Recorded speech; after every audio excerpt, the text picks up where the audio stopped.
Hey guys, this is Huzaifa from Positive Academy. Today we have a special guest called Jodine. She is from US and she is a mindset coach, personal transformation coach.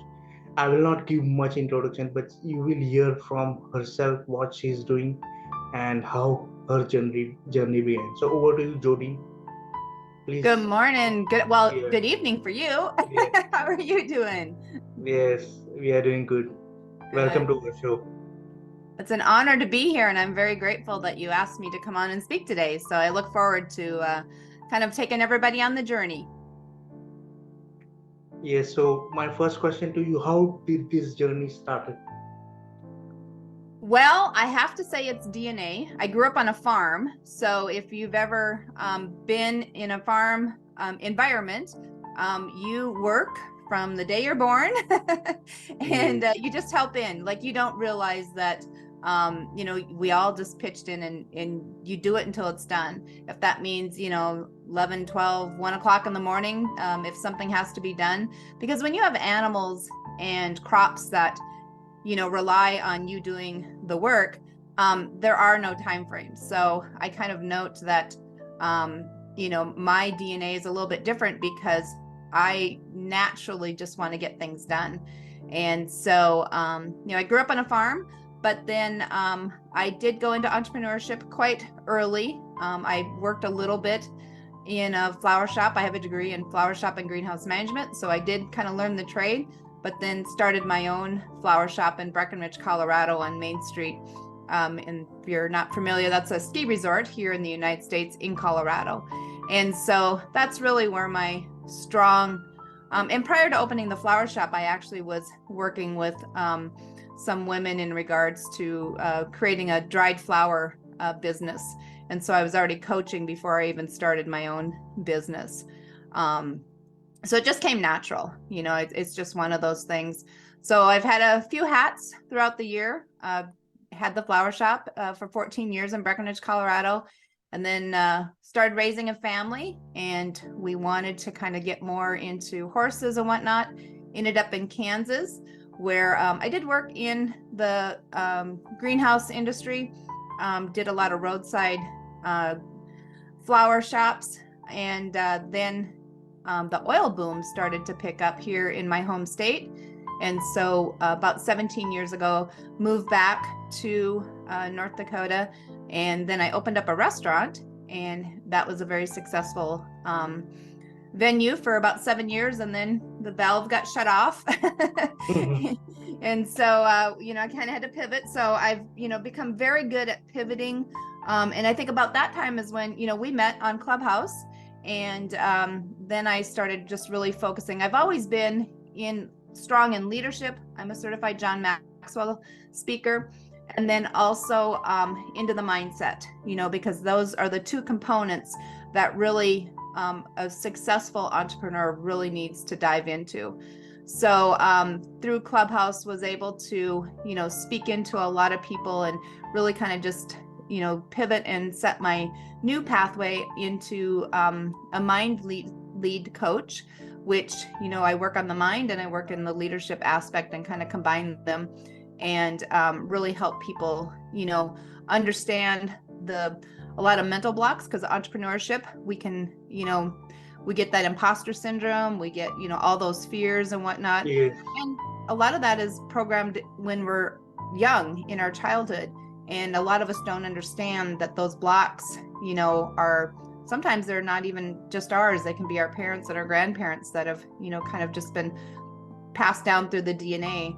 And so I go, pretty heavy into helping people really understanding, how that all correlates into their success and the, achieving those desired goals that they're really wanting to have.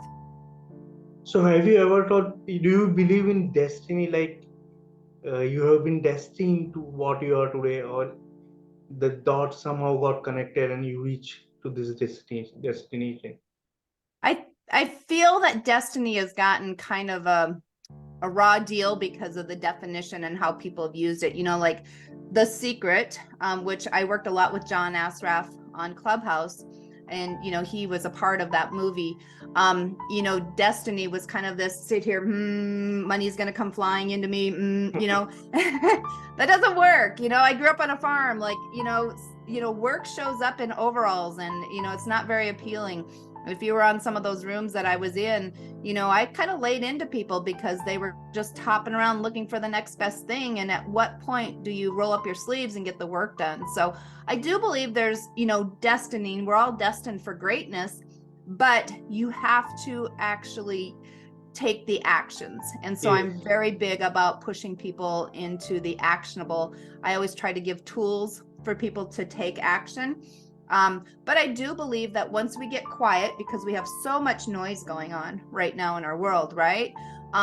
That there is a higher calling, a higher spiritual there. And most people are not tuned into that, unfortunately, because they're so caught up into the, the next shiny object that they don't really see. And then later in life, and as people age, they kind of get that oh shit moment.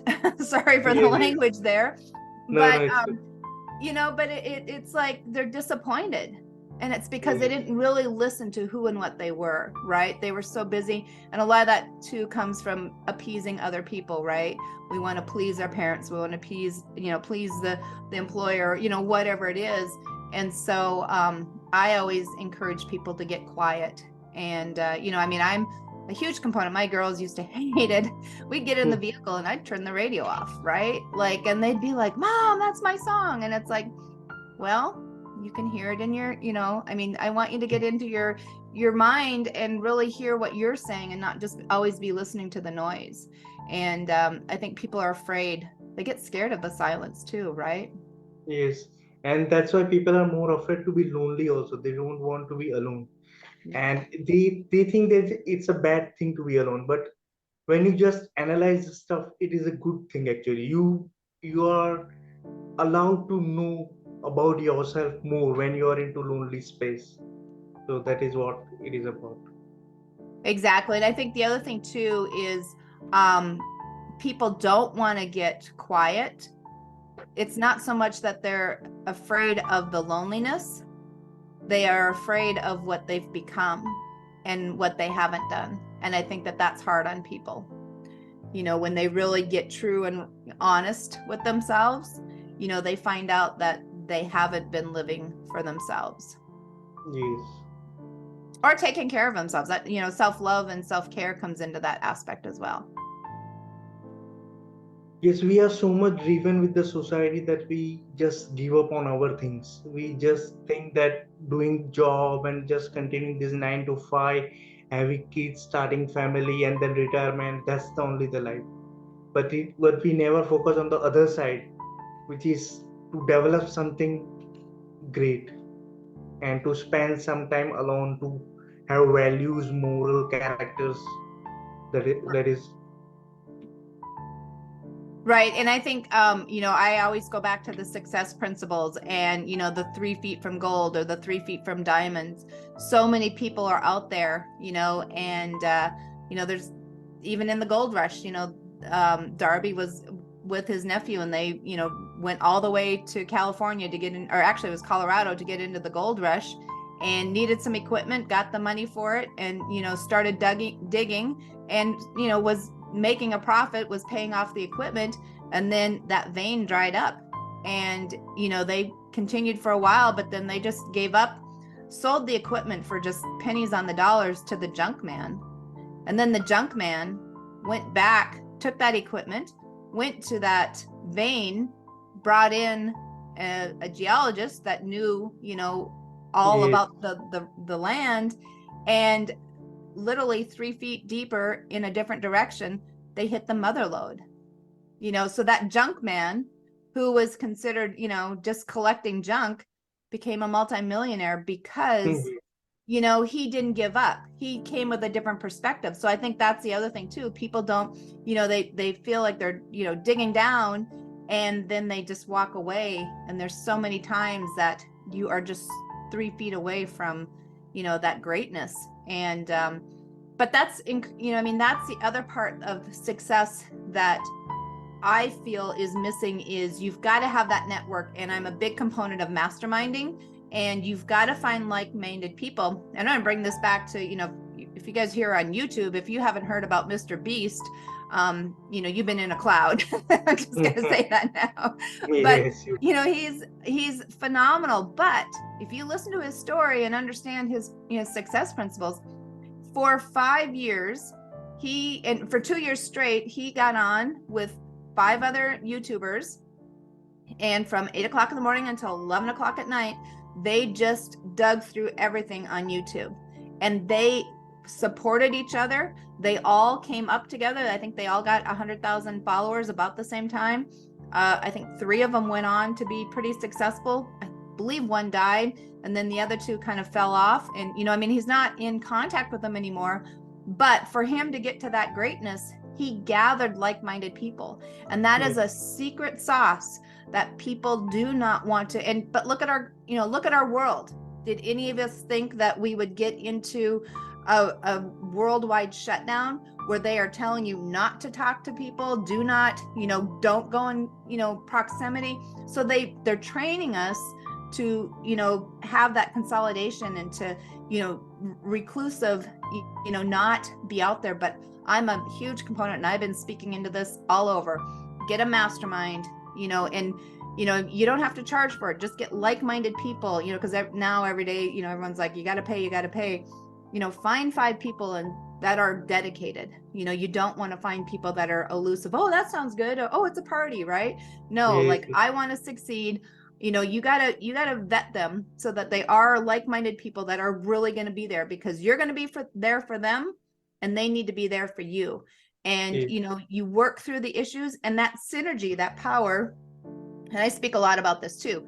If you can't do that, if you cannot find those 5 people, 5 or more people, you can create an imaginary, I call it the board of imagination, right? Like, if you need financial, and you want to have Warren Buffett there, bring those people to the table, and you will be amazed at the answers and the doors that come up. Because when you become crystal clear on what you want, and you get that synergy out there, it's that magnet. I call it magnetizing the energy of what you want. When you get that clarity, the world and the universe will open that up for you, and you will be amazed at, if you can't find those like-minded people, even if you just do that. And if people look at you, that's great, because that means that you are doing something that's out of their comfort zone. And when you are sitting successfully, whether it be in relationships or wealth or whatever it is, when you reach that point, you can have the last smile, because they might be making fun of you having yes, yes. I imaginary have, conversations, but good for you. I support that, so don't worry, you're not. I give you 100% ability to do that. yes, yes. And that's why major, when you see high successful business like Facebook, the success story depends when Mark Zuckerberg find the partner who is Yep. having the same belief system, and who are just having the one particular goal, and they're working towards it. And so Facebook is now a success. Major businesses have been developed because they're able to find the right ones that are together, and they have just reached their goal. Exactly. And I will tell you, in most success stories, there is the majority of them, did it together. There's not a lot of industries where it was just one person that, Yes, spearheaded it all. So, get that out of your head that, well, I'm a solopreneur, I got to do this all by myself. I'm going to say bullshit. No, like, find people. yes, You yes. know? So. Yeah, what do you think about school education and college dropout? Because when it comes to higher studies, right, people always just think that school education is of no use, and they just think that all the billionaires and millionaires in the world are from college dropout only. But Well, I go have ahead. analyzed, yeah, I have analyzed the stuff and seen that those millionaires and billionaires are already rich. Their parents were already rich, and so now they are rich. So what are your thinking? What is your thinking about this Well, school I've education? been through the United States college system, and I paid for it myself. And my parents gave me a little bit, I think I got like $1,000, but this was a long time ago. So that was a lot of money back then. But otherwise I paid my own, which I feel as a parent, I had 5 daughters and they all paid their own way. And I think you need to do that so they understand the real cost of education. Now, our education system in the United States is broken. We're not, and as an entrepreneur, I am not a component of our school system because it does not encourage, self-sufficient or thinking or creating. Like you look at, I just was watching a documentary on where they took and did genius tests on children. And up till the age of 5, there was almost 100% were geniuses, right? Like they have that level. And then once they started school, they, took the test again. And as they watched it, by the time they were like in 4th and 5th grade, like they were at 10% genius. So our school is dumbing down our children to be self-sufficient and thinkers, right? They don't want us to, because they're looking for employees. That's why, the Rockefellers, they started the whole, school system so that they had workers for, because the parents couldn't come to, the women primarily couldn't come into work because they had children. So they created the school system and they're just training them up. So I am not a huge, now there are, doctors, there are some industries that you do need that college education. You do need that certification. I will give that. But you look at the majority of the people that go into the college education, they get that degree. 80% of them are not even working in that degree because 1, they can't get a job in it. 2, they, go through, anywhere from 4 to 6 years and go, shit, I don't want to do this, And so I think I had, because I had daughters too, obviously, the childbearing and all that, I was very adamant about, really think about what you're going into college for. Don't, rack up that debt because you come out with debt, he comes out with debt. Your car is about ready to die. His car, might, be the same way. You got to buy a house. Oh my gosh, you have a kid. And now these people are, anywhere, and the houses that they're trying to buy are, the $20,000, $40,000, $50,000 houses. Like, back in our day, we're talking $200,000 to $750,000 for a starter house. And so, I mean, these young couples are looking at, upwards of $1 million, anywhere from, 450 to $1 million of debt. And you're starting out that way. Like, think about that, and it's heartbreaking to see that. But, as I went through the college system, I was extremely disappointed when I came out into the real world and started to, create my own flower shop. They didn't prepare me with anything. Like literally, I was out grinding, and luckily I was not afraid of, knocking on doors and asking questions. But like what they, the information they gave me did not prepare me to start a business. And, that was the whole concept of it, right? And so I was very delusional in, and, I mean, literally depressed because I'm like, wait a minute, I just paid this money, And so I always tell, and now we're into so much specialized education, right? So like literally, and I can tell you right now, if you're not getting paid well, and you're not even, making money, like I don't even feel sorry for you because you can go on YouTube and learn anything, right? Like that is a university in itself, and it's free. So, I mean, if there's a skill that you're not, and I mean, like I live on a farm and, I'm by myself, and there's some things like I Google it and then up pops a YouTube, right? Like there's no reason that, like even changing a filter on my truck, like I'm like, how do I do this? And I'm like, oh man, all I gotta do is this, and this, right? So, I mean, you can learn how to do it. And even as a woman, there's no excuse for you not to be able to do it because there is enough information. You might have to watch 3 or 4 different videos and, find somebody that actually speaks it. But, I mean, you can learn how to do anything on YouTube. And in Google too. I mean, YouTube's a bigger one, but I mean, there are, some things that come up on, just Google it. Yes. What do you think about self-help industry? Because now lots of gurus are there and they are just speaking about the thing, right? But they are not having any kind of experience, but they just come up and people are just blindly listening to them. So what are your views about I that? think it's hard because as a consumer, you need to vet. You were on my Clubhouse rooms and we were talking about NFTs, right? Yes. Research, research, research. If you didn't learn that from me, you weren't in the room long enough, because you got to vet people. And it's the same when you hire a coach. Talk to their students, and not just one, because that one can be their friend that is part of the ecosystem. You've got to find people that have went through their system, especially if you're paying high dollar. Like, don't blindly, because I've been rugged big time, and like literally went and just appalled. And there's no regulation on it either. That's the hard thing. I mean, there's not any system that holds them accountable.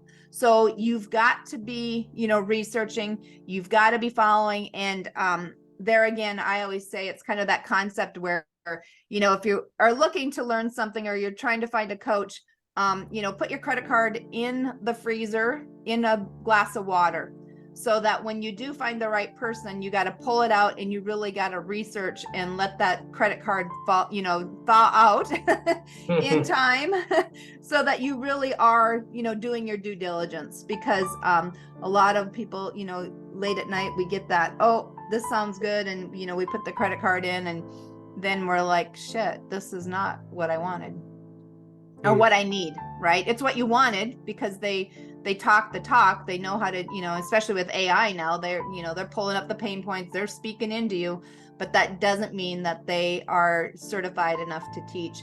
And I've had several conversations with a lot of people, and unfortunately we don't have any universal check and balance. So you've got to be, I mean, in the car industries and whatnot, I mean, there's most industries there are checks and balance, but unfortunately in the self-help, and a lot of those gurus are been able to put the money in, they put $100 in, and then they make 1,000, and they put another $1,000 into marketing.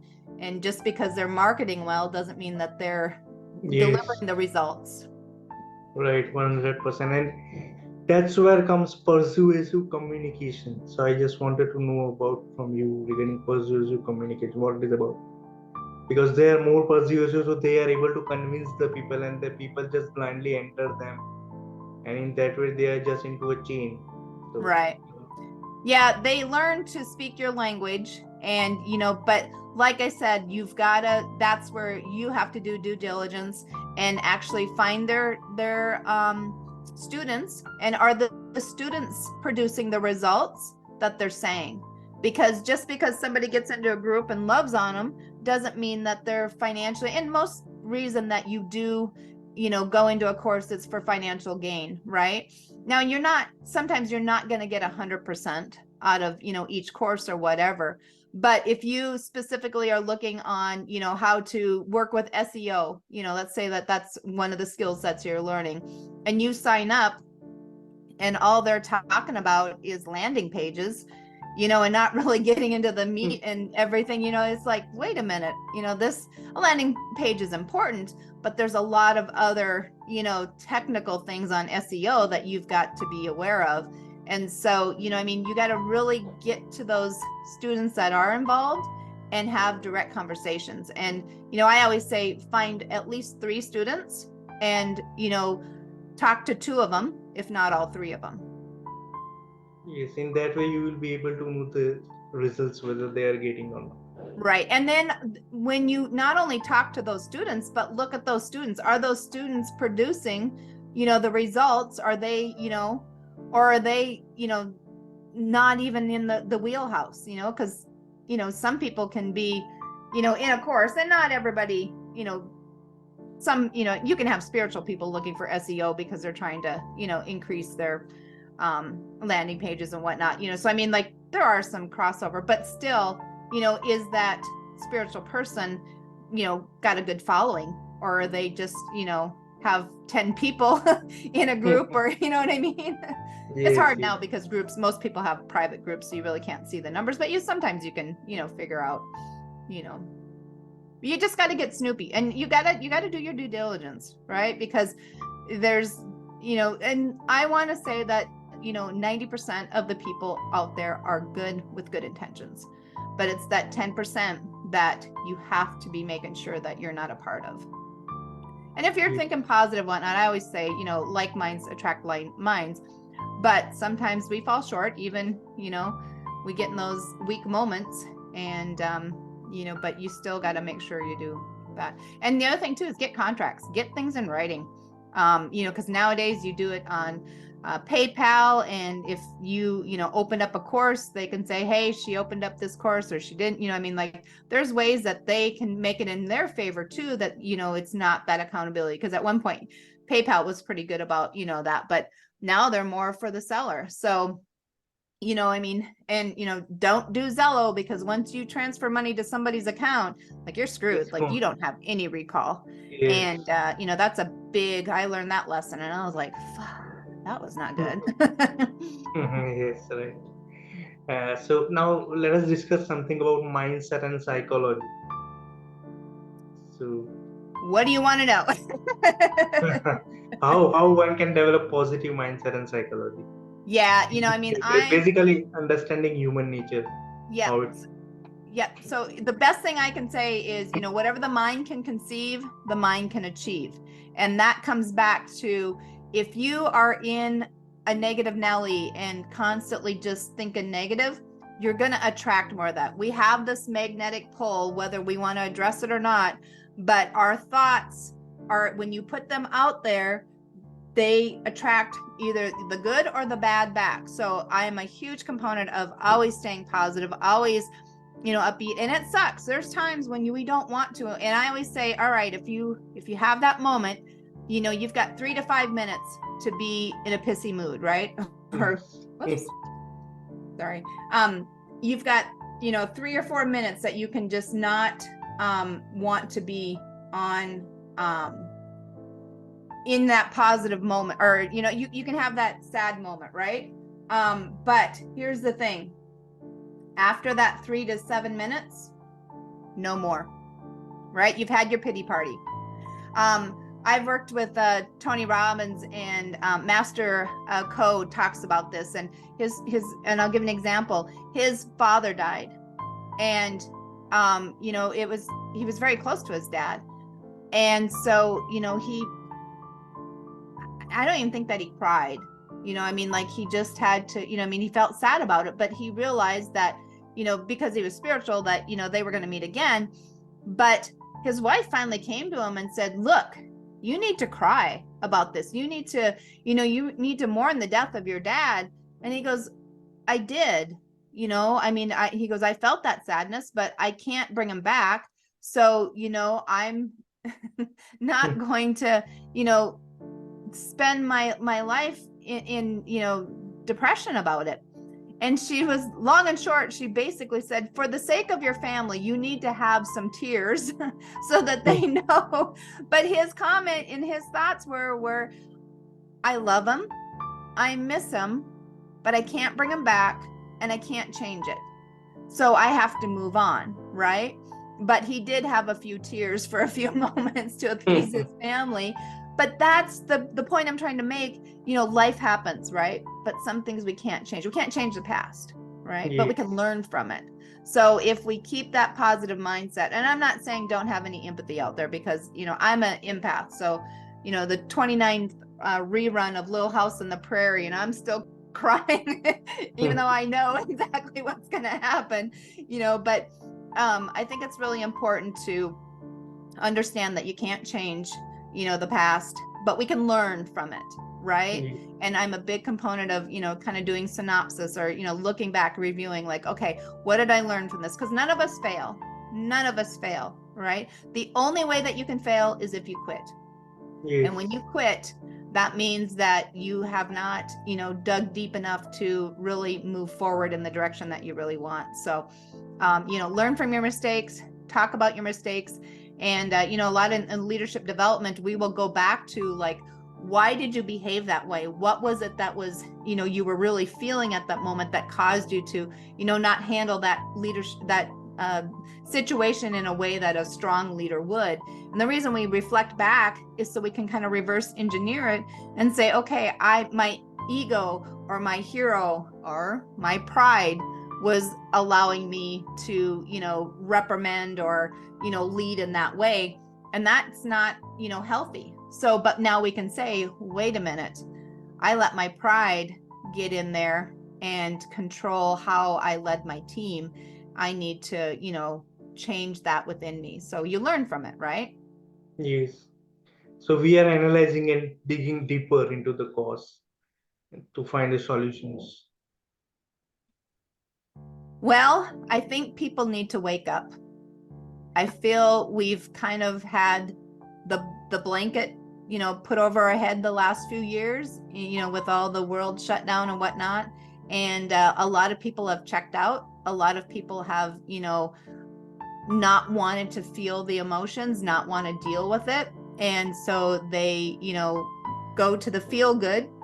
They get those dopamine hits and, they continue into those dopamine hits. And then eventually that dopamine doesn't, fulfill them. And then they have a major crash. So I always say, get around like-minded people, have these deep conversations, talk about how you're feeling, and find that one person that you can confide in. And, there again, if you are in a position where you can't confide in people, confide in yourself and in your spirituality. That's when you get quiet and you silence, you will hear the answers. Yes. But you got to turn off the noise. Yes. Journaling also helps in this. Noting Yes. down the thoughts or whatever is coming to your mind, and then you just note down and you just stare that paper and it will go away. Emotion is basically energy in motion, so the only way to pass an emotion is to just let go, and Yep. it will go away that way. Yep. And I think, journaling is excellent for that. And you can just release things. And I call it brain dumping, right? And the other thing too is write it, right? Like pick up the pen and the paper. I'm showing it. You guys might not see it, but take that pen because there's a cognitive in that. I did not realize, and I always share this story. My youngest daughter wrote me a very heartfelt birthday card. And I mean, it was emotional. I was like, oh, thank you so much. I mean, that was really touching. And she goes, Mom, that was probably the hardest thing I've done in a long time. And I'm like, really? I'm like, what do you mean? And she goes, I actually had to Google how to write cursive so I could write you that letter. And I'm like, what do you mean? And she goes, well, we use our notebooks in school for everything. And she goes, and let me put this piece of the puzzle in there. She is valedictorian of her school. She is the valedictorian. That's like the top one, right? 4.0. Yes. And she didn't know how to write in cursive. And I mean, I was not a helicopter mom. So you have all the tools, like when they were little, spelling words and all that. But I gave them the base and the foundation. If you want to learn whatever level it is, you can do this, right? Like I'm not going to stand over you. So, I mean, when she's valedictorian, like I'm not paying attention. Like she's going to her classes, we're getting good grades. So I did not realize that they were no longer writing in cursive in our school system. And there's a cognitive, that wires their brain that is needed for that. So, don't type it. If you're journaling, actually write it down. Write in a notebook, physical. Yes. Yeah. Now, I will say sometimes if I'm like driving and I have thoughts, I will turn on my recorder and record myself. But then when I get in a space, I'll write it out. So, I mean, like there are, times when be safe, don't be journaling as you're driving down the road, but hopefully nobody's doing that. But there's sometimes things, because for me, like I said, I shut the radio off. Like I don't have the radio on. And so that's my silent time to really just absorb. And the other thing I love to do too, and I don't know that people do this anymore because I don't know how many people have mailboxes, but I used to be a big component of, as I was driving, you think about a mailbox, and now it's a little bit different because we have the automated, but it gives you the thought process here. Whenever I would see a mailbox, I would send a blessing to that mailbox, that it would be of good news and of wealth, of prosperity. Because, we used to get checks mailed to us. We don't do that now, but it's still the concept.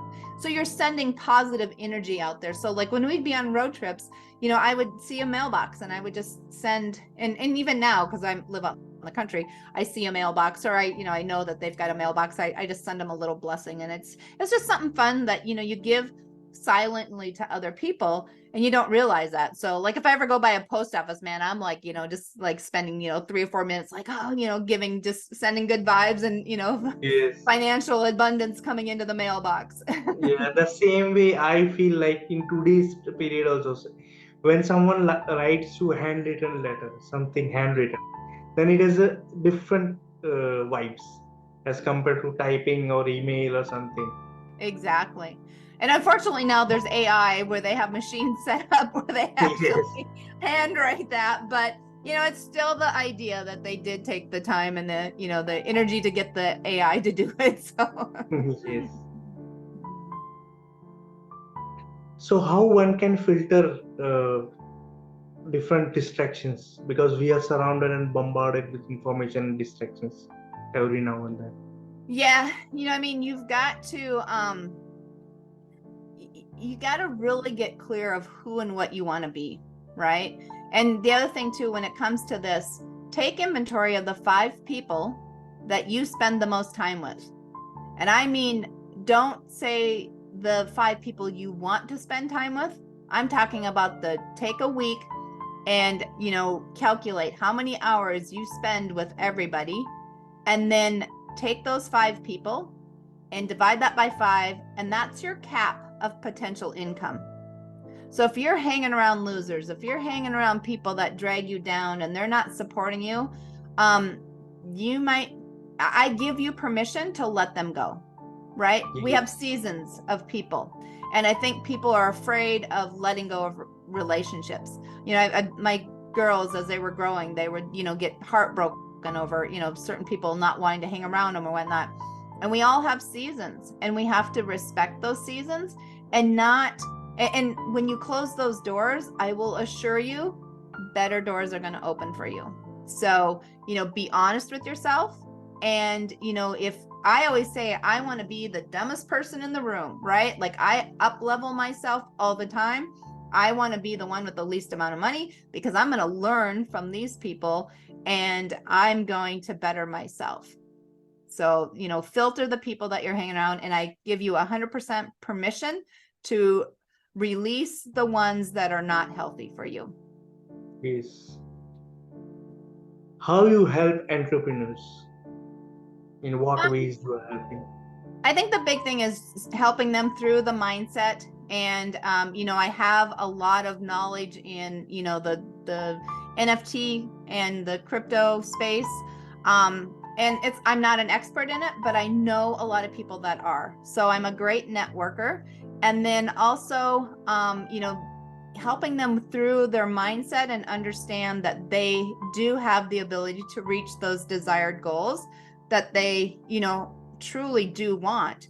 And I think probably the biggest way that I help people is accountability, because, I'll call you out on your shit. Like, I don't have a problem. And because, I got good training from my daughters, like people are like, they would, when we had the restaurant, we had a bar for a while, and, bar crowds can be pretty tough. And I would always say, honey, I raised 5 daughters. You do not scare me. And because I have listened to my intuition, I get a lot of readings and I listen to what people are saying. I see their mannerisms. And so my intuition is able to help guide people where, I've had so many of my clients are like, how did you know that? Or where do you, and like, they're just kind of in awestruck. And it's because I do really watch and listen to their true verbiage, and I can get a good understanding of where they truly are versus, you know, what they're trying to portray to the world. And I'll call them out on it too. Yes. And I think the That's big thing too is building the leadership. You know, I mean, having the foundation of John Maxwell, you know, I mean, he's been in 100 and the last number I heard was 147 countries, third world countries, where he is coming in and building up their leadership teams. Like they, you know, they hire him to come in, and, you know, we can go in as trainers with him and help train up the different governments. And, you know, that's not a small feat. And, you know, I mean, that's countries. I mean, he's hundreds of thousands, you know, millions of people that he has been able to, you know, personally train up is phenomenal. And so, you know, I think that that's another stronghold where, you know, I mean, and you think about it back in, you know, I grew up in a small community where we did have, you know, the leadership associations. We had Future Farmers of America and Future Homemakers of America, where, you know, the Roberts rules, the real structure of meetings and whatnot were taught. And, you know, I've been to national competitions and won in those different areas. And so my leadership, you know, foundation is so much stronger than the rest of the world. And when you have that sound foundation, you expect others to have it. But when you get out into the real world, you realize that leadership, you know, really is not taught in a level that is, you know, it's, and you'll even see, you know, entitlement through longevity, right? You'll see people that are in corporations, and the only thing that got them there is that they showed up to their 9 to 5 for 30 plus years, and now they've finally put them in, you know, a leadership position. But that doesn't mean that they're capable of leading. So, you know, I think we talked about it a little bit before the meeting here. I have a LinkedIn Lunch and Learn, and it's kind of been coined as the IV to leadership because, you know, I think we really do need, and our whole world is lacking leadership right now. And, you know, to combat that, we've got to step up and be stronger in teaching leadership development, real leadership development. yes, in practical stuff. Yeah. Tell us a little bit about time management and productivity. How one can do effectively this thing. I think the big thing is you got to do it. Yes. Everyone's great about talking, but, you know, like I said, you got to roll up your sleeves. And, you know, I encourage people to remove all their contacts on their phone, to shut off notifications, delete Facebook, you know, all the social media. If you really want to get productive, shut them off. And, you know, the other thing, some people are, you know, they can't go that far, but you can set your phone away from your desk and, you know, become where, okay, when I finish this task, then I can look at my phone, right? A lot of things, what I do too is I actually set a timer on for 45 minutes. And so I get focused and get in. And you got to remember, the brain takes 20 minutes before you can get into a project. So even in that 45 minutes, you're only giving yourself about 25 minutes of true productivity. But for me, what I find works good, because I work in a lot of creative space, is I take that 45 minutes, and then when that timer goes off, I get up. You know, I have a garden, so I'll go out and weed or walk through the garden or eat raspberries or carrots or whatever is ready, you know, just to get that reset. And then the other thing too is a lot of times I take in the summertime, not in the wintertime, because I'm in North Dakota. It's like 40 below. But I'll get on the treadmill and walk for a little bit. But it helps your brain refocus. And when you, in the summertime, when I take my shoes off, I'm getting that grounded, because we have, you know, the signs have shown where, you know, the rubber soles have blocked that energy coming out of the earth and, you know, recalibrating you and putting that, you know, the energy back into you. So I don't want to go too far down the spiritual part of it, but I always tell people, even, you know, if you're in corporate world and you got to take a lunch break, go out and find some grass and, you know, get your toes on them. Right. After being in contact with the top influencers like Grant Cardone, Ty Lopez, what is your experience about them? Well, I've learned a lot. Can't tell Right. you all the things I learned, but I learned a lot. Grant, in all honesty, and I've spoken about this before, I was not a big fan of Grant Cardone before Clubhouse. I had some, preconceived ideas, but once I, started hosting rooms for him and started working with him, my opinion changed because I actually got to learn who Grant Cardone truly was. And I think a lot of these people, you really need to kind of step back because they have a persona that they put out to the world, and that's through their marketing, right? And the one thing that I respected about Grant, they were raising their girls right, in a way that was congruent with, education and just allowing them to be leaders. And then the other thing that, Grant did is he used Clubhouse as a stepping stone because he could get directly to his clientele, his ideal avatar. And he was able to ask the questions because, prior to really having that, large of an audience in front of you, other than making a big event. And when you're making a big event, like, he does, 10,000 people, that's a show, right? Like he Yes. can't get that feedback. But in those Clubhouse rooms, he was able to ask real people real questions and adjust his marketing, and he did do that. And I respected him for what he was doing there. And got to work with John Asraf from The Secret and learn more of the neuroscience. Sharon Lecter, she is the co-author of Rich Dad Poor Dad, and a lot of people don't realize that she was in that book.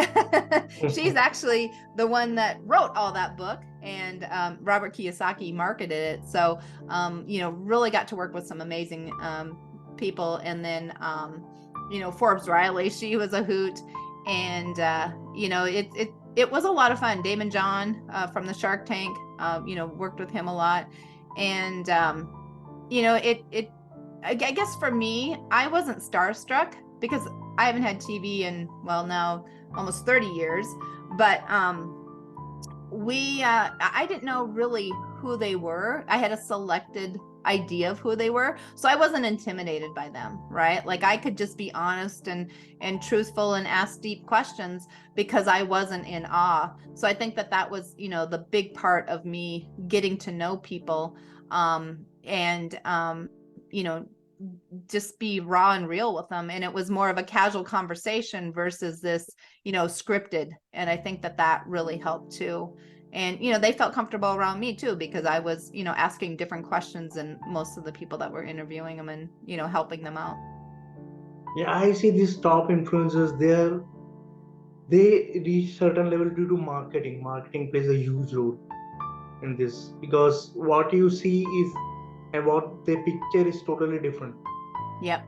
So, what are your views regarding this? How marketing can play vital role in any businesses or something?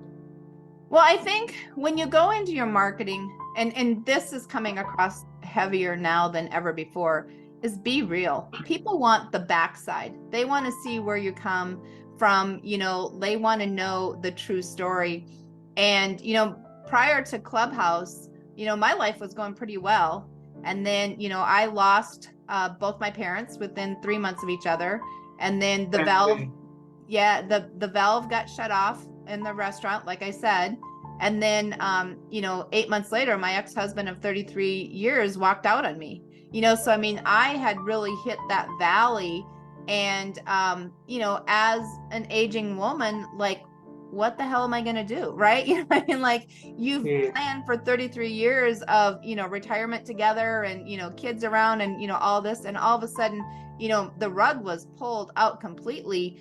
And I went into depression. Like I was there for a couple years and had a pity story and looked at death. I'm not gonna lie, and I'm not, if somebody's at that point, call the suicide line because it's not worth it.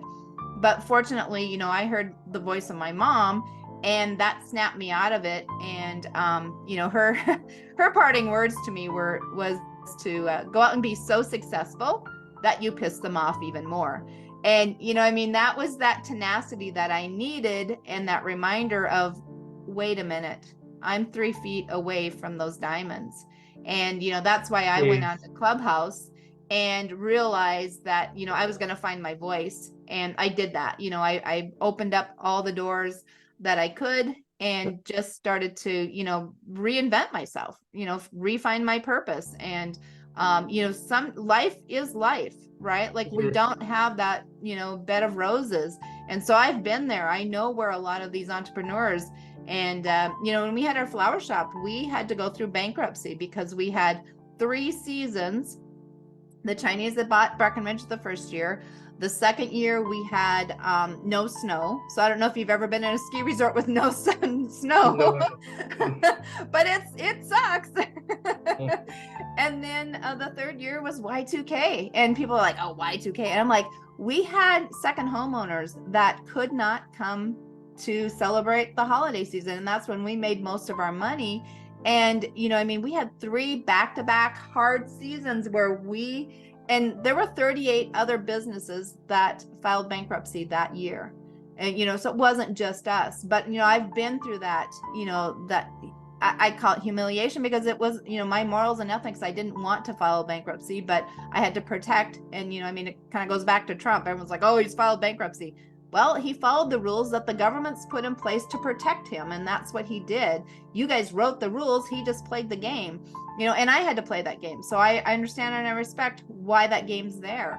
But, I think the other thing too is because I've had a lot of roads, I can relate to a lot of people and I can help them. And, I tell my story. I want people to understand that, I'm not up here with the fluff and the magic wand.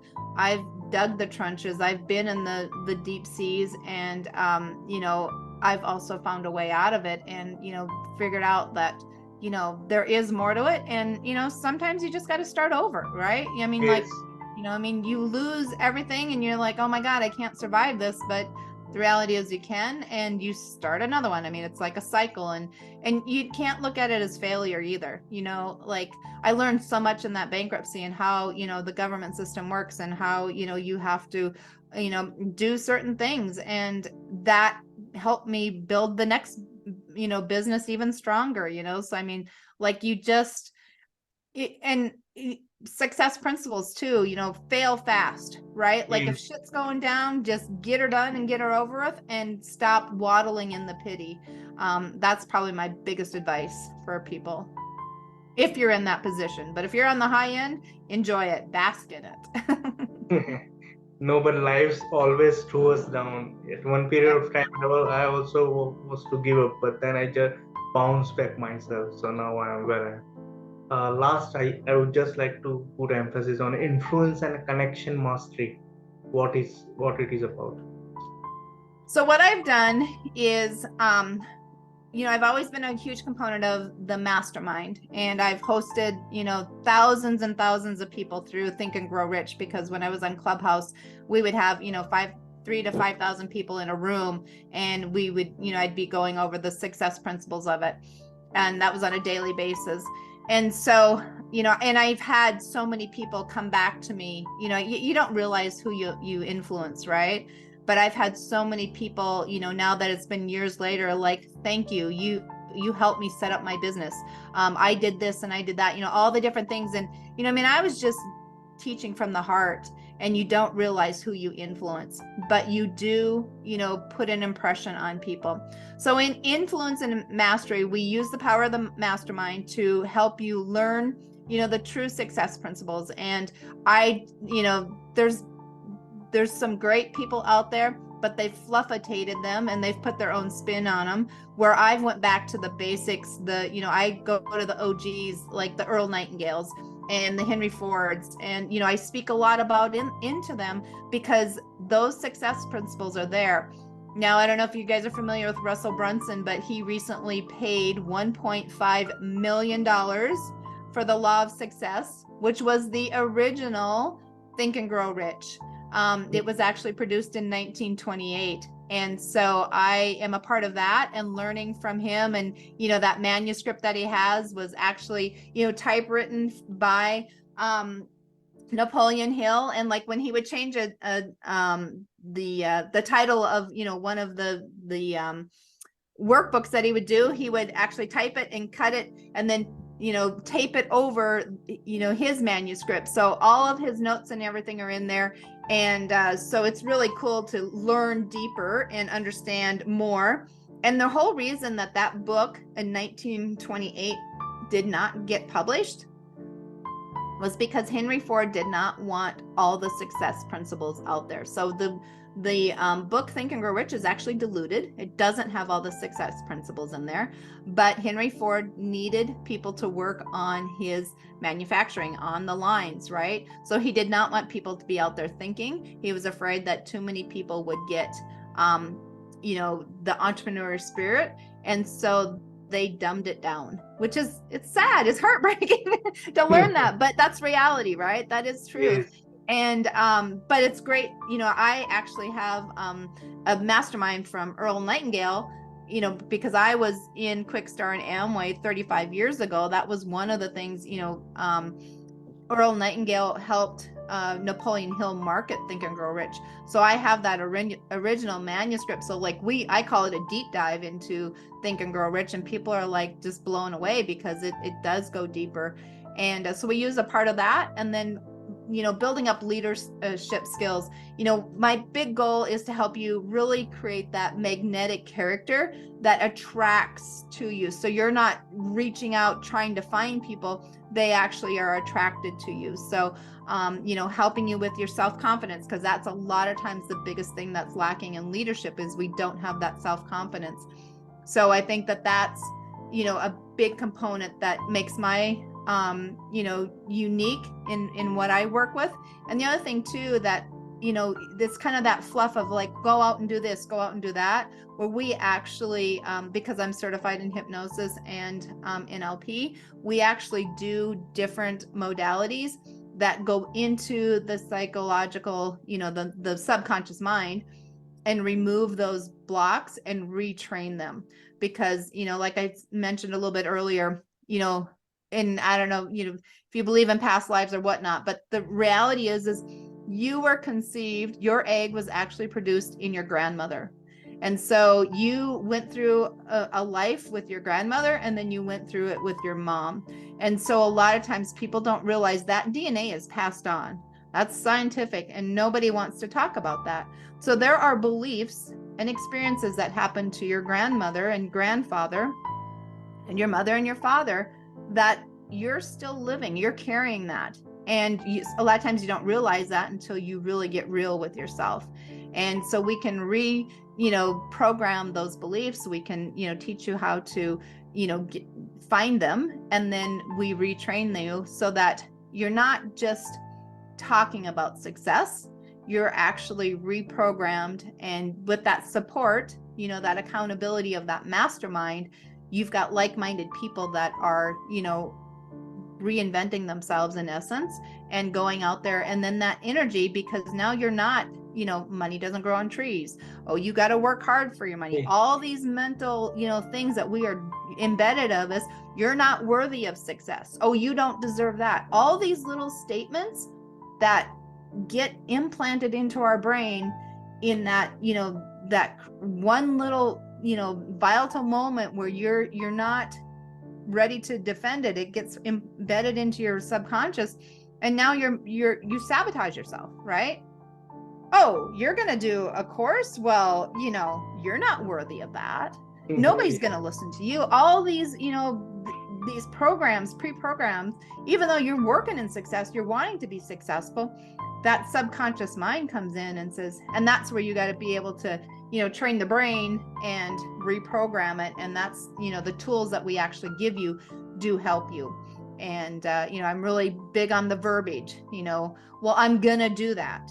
Really? Gonna means that you will never accomplish it. I am doing it, right? Like, you've got to watch your verbiage. And when you get around people that call you out on those kinds of things, your life changes tremendously. So that's the whole goal of the influence and connection, is bringing, increasing your influence to other people, magnetizing people to you instead of you chasing them, and supplying you with those connections. Now, we use money because that's a universal language, but when you become rich, a lot of times people don't understand that it's the relationships that are the richest, right?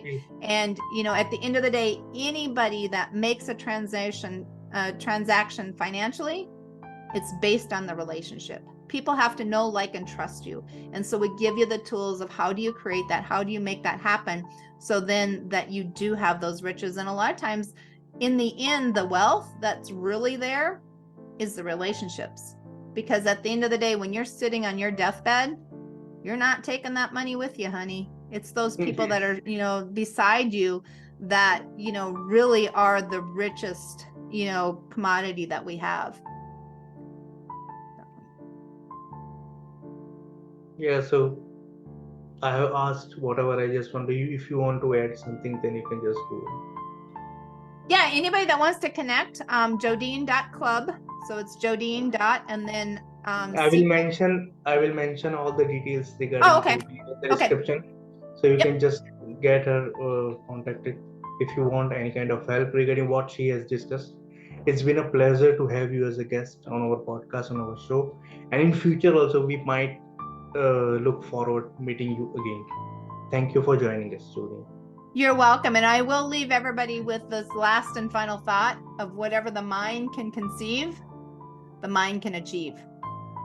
Yes, thanks a lot.